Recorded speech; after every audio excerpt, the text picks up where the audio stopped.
So about what percentage of the orphans to AIDS in sub-Saharan Africa are getting external support? In 2006, Ann Veneman, who's the head of UNICEF, said 10% of the children are getting help. In 2008, the UNICEF report said 15%. And Of 700,000 children? No, 11.6 million okay. children. Many of them are only getting one thing. And that would be? Probably school. And all of us know, everyone knows, that for a child, what you need to do is provide multifaceted help.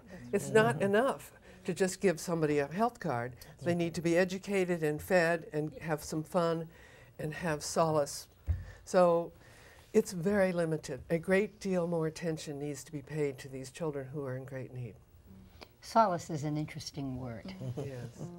You know, what form is solace? Is solace you showing up and taking pictures and then sharing their story? Is that solace? You know, is it the video conferences, you know, and the work that you're doing when Rotary comes? You know, really, how do we put a picture on that? Now, we can all agree that I think that in addition to the international community providing resources, there has to be a certain level of responsibility taken by the communities that you serve. And that, of course, is easier said than done. So how's the Dangwa initiative helping to tap into and then strengthen the civil capacity here in the States, also in Zimbabwe? Well, I can speak about Zimbabwe. In Zimbabwe, one of the things that the Dangwa initiative is trying to do is, again, getting the buy-in from the community leadership, not necessarily just the elders, but also the teachers, the church, everybody who has a say in how the community runs. Now, even though some of these individuals may not necessarily have money, for instance, but one of the things, like I just spoke about artwork, that's something that all I need to do is provide, particularly for the children in that community, is to provide maybe transportation to go to the mountain to pick up the stone, but the rest of it is them. So they also have to take responsibility, given the limited resources that they have within themselves the power. What we need to do is to provide a place where, if we look at their artwork, we need to provide a place where they can purchase, where they can sell their art at fair trade, so that they can be able to take care of their own children. Does that tie into some of the photography that you do, Diane? In what way were you thinking? In terms of, you know, if she's selling, to sell this artwork, absolutely. Actually, my project really got a jump start when I came back from Uganda last summer. I had already planned to have an exhibit at RPI, and so I displayed 20 photographs of my experience in Uganda, and I also sold photographs and cards, and people were really taken with that whole experience of being able to directly have a piece of what the world so often forgets. Yeah, this is showing kids that I had seen. This is not what I would have sold, but this is the kind of exposure that I've been able to give for these kids these children right here in this picture are in a school situation where the headmistress of the school showed me they were making bricks because they needed a new latrine. So there was this display of bricks being made, and there was the formation of it. So the needs are so elementary. This is obviously a boarding school here that these kids are staying. And you talk about the economics of it and what we have and what they don't have. Oh, there's the bricks. Great. I was fascinated by that. And in the boarding school situation, the schools that I had visited, it's $600 a year for a child to be in a boarding school, so they have consistency, they have obviously, at least one or more meals a day, hopefully.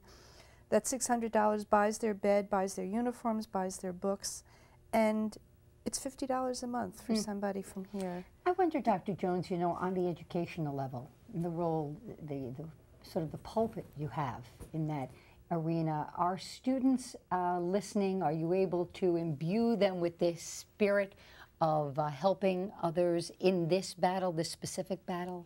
Yes, and I just go back to your notion about the civil aspect and what has been so important for our students to visit Africa.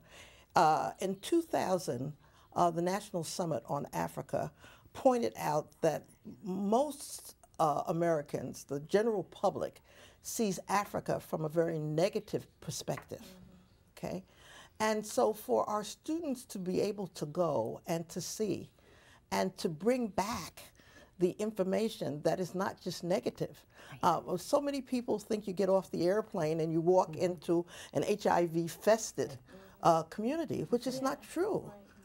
No, I mean, there's Rotary. Yes. Right, right. Somehow I'm trying to wrap my head around a Rotary luncheon the first Monday of the month. Right. But Rotary there does serve to provide that bridge. Yes. Oh, yes. Oh, yes. Yes. And the other thing is, I think for the empowering communities, Zimbabwe, particularly Zimbabwean people, which I think is the same thing with most African communities or any community, if you will, they are not. Nobody's looking for handouts. People are looking for an opportunity. Teach them to fish, don't give them the fish. Exactly. Like I had 2 volunteers that came out of the capital region that went to Zimbabwe to look at my project because I couldn't travel at the time. So they went there, and when one of the things that they said, yeah, you are paying school fees for our children. These are grandmothers. You're paying school fees for our children, and the schools were saying we don't have any books, even though the children are coming, but we don't have any books. But at the same time, the children are coming to school hungry. So one of the things that they needed was nutritious food. And then I said, so one of and they said, we will do anything. And these grandmothers were going to go into the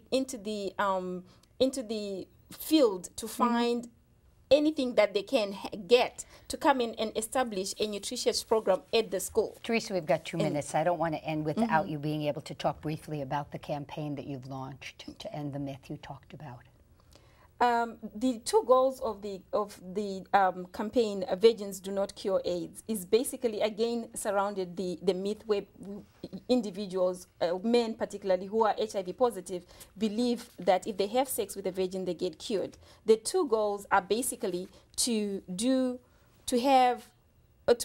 bring awareness to the community, not just the capital region's community, but the international world as a whole. Also, to provide resources, to put together resources.